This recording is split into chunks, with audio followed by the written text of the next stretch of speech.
Music by Rabi Abu Khalil. Here on Democracy Now!, democracynow.org, The War and Peace Report. I'm Amy Goodman. As we turn to Tunisia, where gunmen wearing military uniforms stormed Tunisia's National Museum Wednesday, killing 20 foreign tourists and 2 Tunisians. Nearly 50 people were injured. Tunisian officials said the dead included residents of Japan, Italy, Colombia, Australia, France, Poland, Spain, and Britain. It was the most serious attack in years in Tunisia, where the Arab Spring began in 2011. The Bardo Museum is one of the most popular tourist attractions in Tunis and is adjacent to the country's parliament building. The gunmen began the attack by opening fire on tourists as they got off a bus. Then they chased them inside the museum. Survivors of the attack described the scene inside the museum. It's hard to say. We were visiting the museum. Suddenly, we hear loud noises. To start with, we thought it was a statue falling over. In fact, progressively, we realized that it was gunfire. So we were there, the 4 of us. We found another couple with children. We didn't know what to do. We hid. We were on the top floor. After a while, the gunfire stabilized. There was a guide in a room, the mosaic room, who let us in. We waited for approximately 1 hour sitting on the floor without moving until the police forces intervened. At that point, they said, "You must run. You must run. Get out of here fast." Then they took us to the military barracks, which we've just left. Earlier today, Tunisian Prime Minister Habib Essid said neither of the 2 gunmen who were killed in the museum attack have been linked to any known terrorist group. One of the gunmen was said to be known to authorities. Tunisian officials said security forces are now searching for accomplices. In recent years, thousands of Tunisians have left the country to fight with the self-proclaimed Islamic State in Iraq, Syria, and Libya. Tunisia's president, Beji Caid Essebsi, promised to wage a merciless war against terrorism. I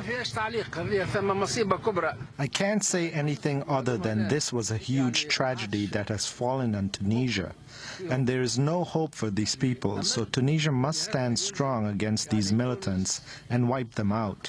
Joining us now in Tunis from the site of yesterday's attack is Amna Gouleili. She is the director of the Tunisian Office of Human Rights Watch. Amna, welcome to Democracy Now! Explain what you understand happened and who were the shooters.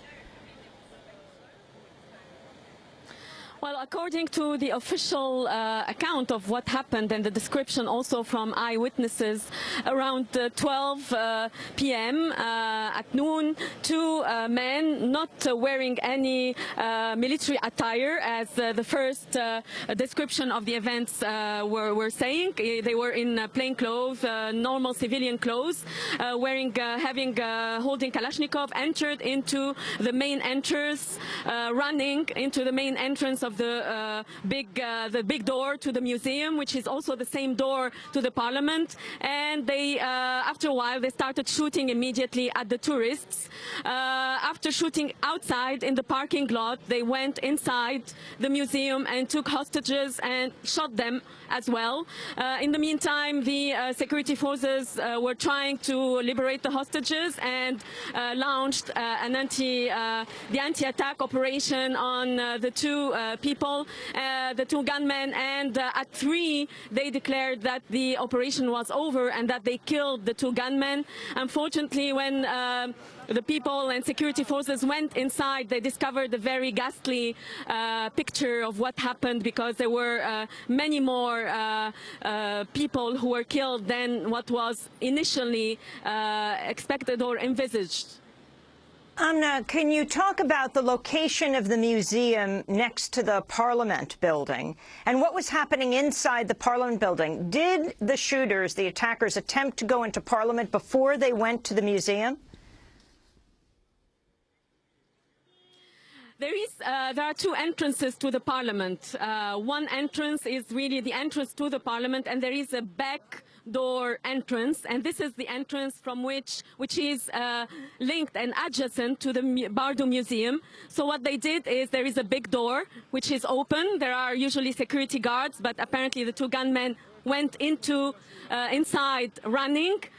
They were not stopped by anyone. And then, so the Bardo Museum, which is the location of the largest historical and archaeological artifact of the Roman Empire, one of the largest in the world, is very close and adjacent. It's the same building, basically. Part of the building is dedicated to the parliament and to the Assembly of the Representatives of the People.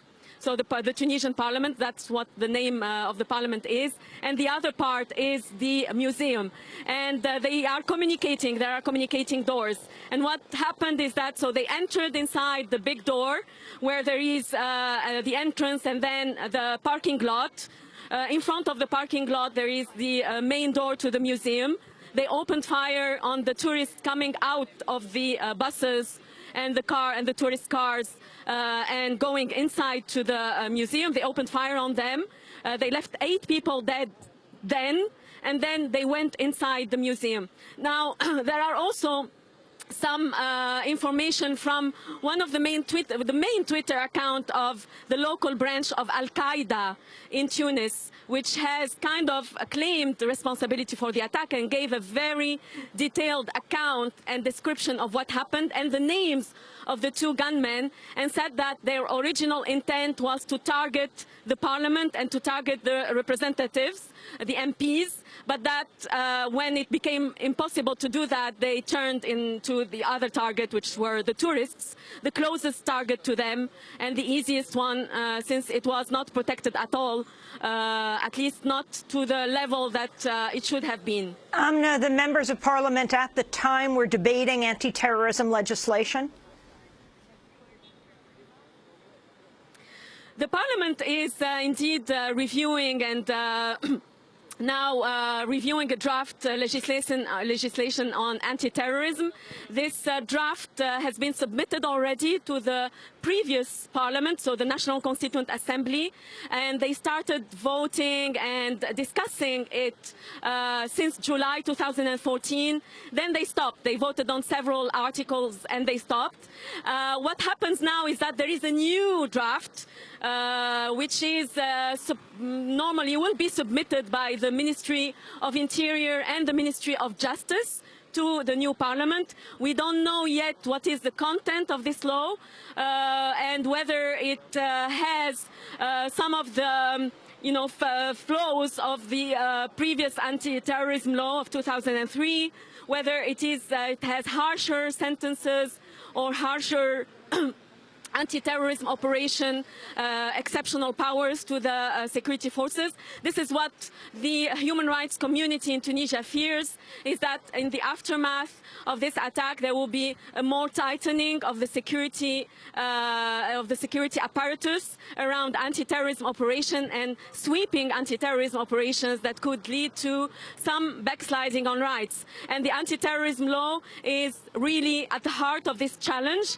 and at the heart of the stakes in Tunisia between the different political forces, and it's a political debate that will now become really central because many people are calling for the enactment of a harsher law, of a law that would lead obviously to establishing the death penalty against the alleged people allegedly linked with terrorism. Now the death penalty in Tunisia, there is a moratorium on it since '91. There is no one who was executed since that date.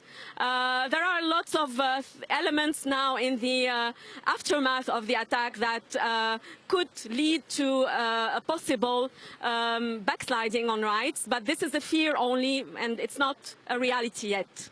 Amna Gouleili, it's estimated upwards of 3,000 Tunisians have gone to fight with ISIS, with the so-called Islamic State. It's disproportionately higher, I believe, than any other country for foreign recruits. Can you explain why you think that is? It's a very disturbing number. Definitely something that makes Tunisians very perplexing. It's very perplexing for Tunisians. The explanations are many and manifold and very complex. Although I don't have one, sided explanation for that. I think what happens is that it's a phenomenon that started even before the fall of the Ben Ali regime. There were many Tunisians already fighting in Iraq since 2003. And some of them have been executed there. I think like the strength of the jihadist or Salafist movement in Tunisia started really to gain traction after the uprising. Obviously, for a while and for a moment in time, they had free hand to recruit. They had free hand to call for jihad in Syria and Iraq until the authorities realized that this is going to have a serious backlash on Tunisia and started cracking down on the movement and declared, for example, one of the leading Salafist movement in Tunisia, Ansar Sharia, was outlawed in the fall of 2013. So this is one of the elements. The other elements is also the desperation and the lack of any prospects, I think, also from the economic side in Tunisia. The fact that there are a lot of people who are disenfranchised. And even though some of the forces now of these young people joining ISIS are highly qualified, so they are not only people who are without education or from lower class. They can be from all walks of life, and they can be very highly qualified. But still, I think they don't see what the country can afford them or give them in terms of prospects. And I think this is really going beyond Tunisia. I think maybe the numbers coming from Tunisia are alarming, but I think everywhere in the world, even in France now, we start hearing about thousands of people of mainly from Muslim origins, but also many converts who are going to join ISIS. It becomes a kind of the illustration of the system, the breakdown of the system, and how there are no kind of hopes or no alternatives to violence in the world today. So I think we should look at it really from a broader perspective than Tunisia itself. McClatchy News says some 4,000 fighters believed to be in Libya now from Tunisia, and another 3,000 fighting in Syria and Iraq. This news just in, Amna. Authorities have arrested 9 people in connection with the gun attack at the Barda Museum. 4 of the arrests directly related to the attack. 5 others were made under strong suspicion of relation to the attack. Amna Gouleili, as we wrap up, next week the World Social Forum is being held in Tunis. That's thousands and thousands of people from all over the world coming in to talk about the state of the world and to talk about issues of inequality. Can you talk about whether or not this will move forward and your concerns there? Apparently, the social forum, the World Social Forum, the organizers decided that they will keep the event, that they didn't cancel it. So, which is really a very good sign for the country, because it means like they are still confident that there will be security. And I think now the authorities have had a wake-up call in order to really secure all the venues and all the places and all the sensitive locations, both for the World Social Forum and elsewhere. I think the concerns mainly for Tunisia now is to keep the democracy and to keep the transition on track. Obviously, this kind of attacks can have an impact on rights and freedoms. There can be some kind of restrictions on some of the rights. So far, we didn't hear from the government that they will declare the emergency state or anything else. There is there are no immediate measures which are taken so far, which are too worrying.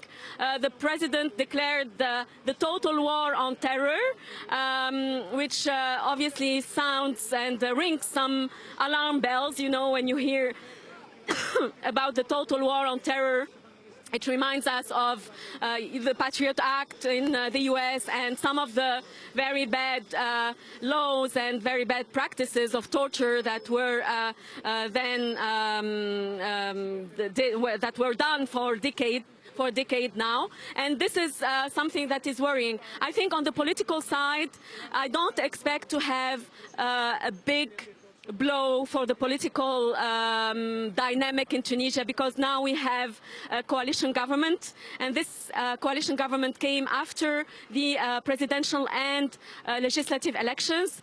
It has brought together the modernist party Nida Tunis, who won the majority of the seats, and Nahda party, which is the Islamist party. And I think the fact that Nahda and the Islamists are in the coalition government may give more stability now and avoid a total blowing of the political process. I think the government will definitely take some steps in order to counter any threat or any next threat that could arise. Unfortunately, the problem is that there are lots of arms, and they are discovering lots of armed cash everywhere in Tunisia, and it's going to be a challenge for the government to find a way to counter these possible terrorist attacks.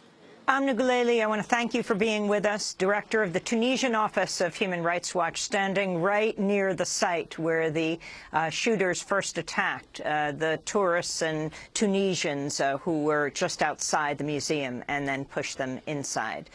This is Democracy Now!, democracynow.org, the War and Peace Report, as we